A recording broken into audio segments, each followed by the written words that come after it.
All right, Shalom. I want to start off by giving all honor and glory to Yahweh, Bahashem Yahweh Shai, Bahashem Rekah Kwadash. All right, double honors to my elders and apostles at Great Millstone. Shalom to the elect, the ones out there doing this work diligently and chiefly keeping the faith, making your calling and your election sure. We're going to get right into it.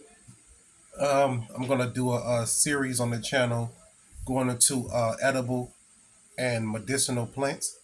The first part to this series, the title is going to be the Agrimony plant.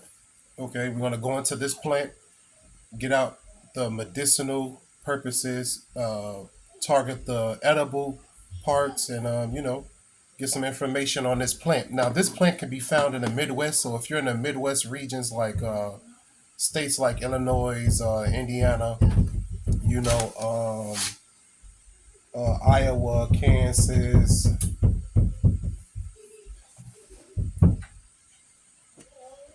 Michigan, places like that. Okay, this plant can be found in those areas. Um, Once again, it's called the agrimony plant or agromonia. All right, let's go into some of the benefits here. All right. Um, Here it says this plant can treat the airway. It can treat the urinary systems for diseases. It can heal the digestive tract. Also, let me get over here. Let me go back here. This plant, let's go to its medicinal uses. All right, so this plant here, the agrimony plant, it can help with lung inflammation, diarrhea, liver disease, skin defects, bleeding disorders. Okay, you can also make a tea out of this plant, right? You can actually make a tea out of the stem, the leaves, as well as the flower itself. Okay, now let me see here. I got a video too I'm gonna show, but I got this book here. I advise everyone to get this book. It's called the Midwest Medicinal Plants. This is a pretty good book here. It's a good guide to have, especially if we end up in the wilderness, you know, fleeing this Roman persecution because you didn't take the chip. But where you will find this plant, you will find this plant in sunny spots along the edges of woods, fields, hedgerows, woodland trails, and a damp sunshine area. So this is where you'll find this plant at. Okay. Um, Let me see here. Let me go to the edible parts, right? Because we want to make sure we get as much meat off this bone as possible. This plant here is pretty good, man, when it comes to being edible, being a medicinal herb too as well. Okay, let's go into see if this right here. Edible uses, right? Like I said before, it can be made into a refreshing tea, right? From the dried leaves, the flowers, and the stems. It can be drunk hot or cold. Um, Here's a fun fact here. It says it was formerly very popular either on its own or added to China tea, having a peculiar delicacy and aroma, right? You can also eat the seed too as well. All right, I got a picture of that uh, with the seed. Hopefully, I can show you right here. See, right there. As you can see closely, you can eat the seeds, the flower, the stem, the entire plant. Okay. Um, Now you can identify this plant. Let me go to this video here because I got this I want to show you.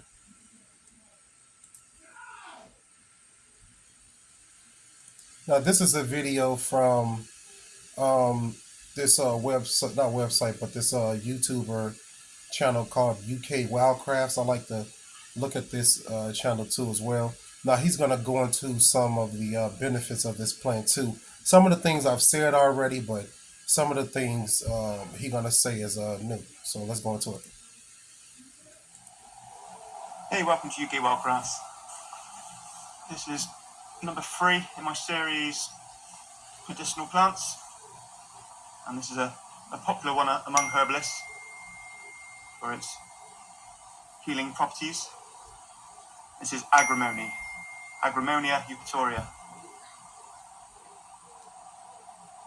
It's a perennial herb that gets tall spikes of yellow flowers in summer, and it's quite common in grasslands, along roadsides, and in meadows like this.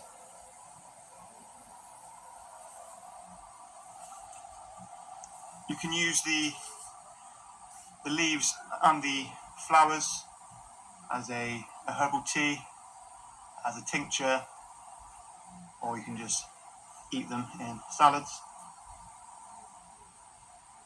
It's traditionally used by herbalists as a stress relief and for tension relief as well. And it's mighty he says that because over in this book it says this small and unassuming perennial is used as a relaxant in formulas to ease many modern ailments, including excess mental tension resulting from overachieving.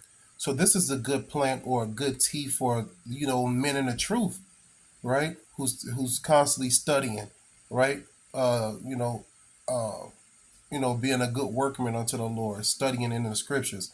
This is a good tea to drink, right? Just to have near you so it can ease mental tension. Too as well, this tea here is great to just relieve stress overall, from the day-to-day life, from dealing in Esau's kingdom.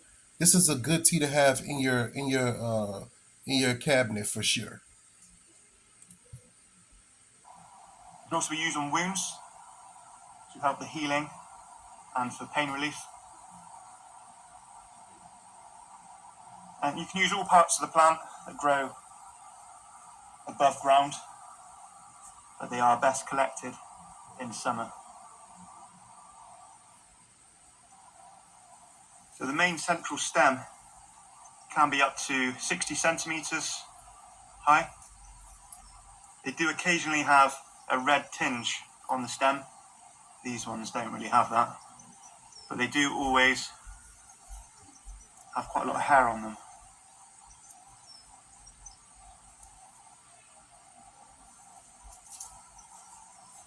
The leaves, you might notice they're quite similar to the previous plant in the series, wood avens, and they are from the same family. They're both from the rose family.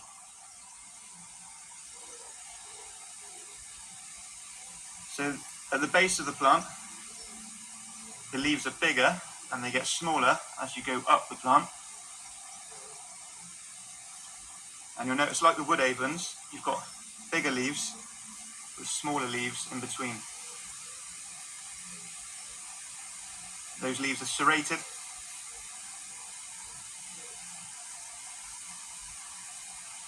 And they're a lighter green underneath. Now, like it was said, these leaves here can literally be pulled off the stem, right? And first washed or let soaked in some warm water before you actually, boil them, you know.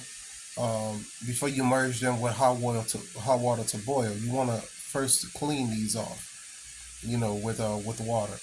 Then place it into a teapot and merge it with water to be boiled. And then drink, you see? So that's how that can be made. Also, these herbs can be broken down and made into a oil or you know what is it called, a salve. So it's a lot you can do with the herbs, man. You get leaves clasping the stem as well.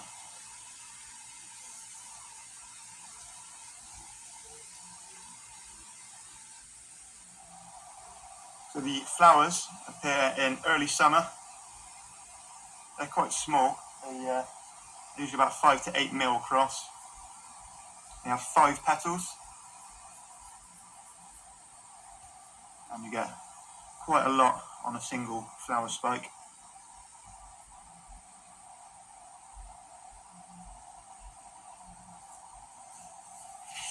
So in the same habitat, you'll get lady's bedstraw, which the flowers don't really look the same. They're a lot smaller and in much denser clusters, but they are a very similar shade of yellow. And it's not a problem if you get these confused. Lady's bedstraw is edible as well.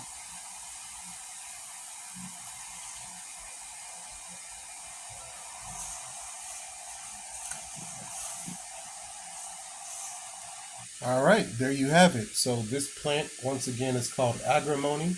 It's from the Agrimonia species. The parts that are used are the flowers, the leaves, and the stems. Okay.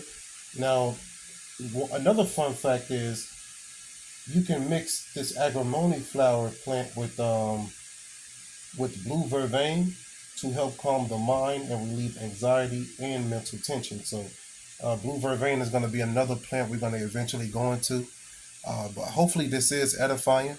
I know the scripture says what, roughly paraphrasing, the Lord put medicines in the earth, and he who is wise will not abhor them.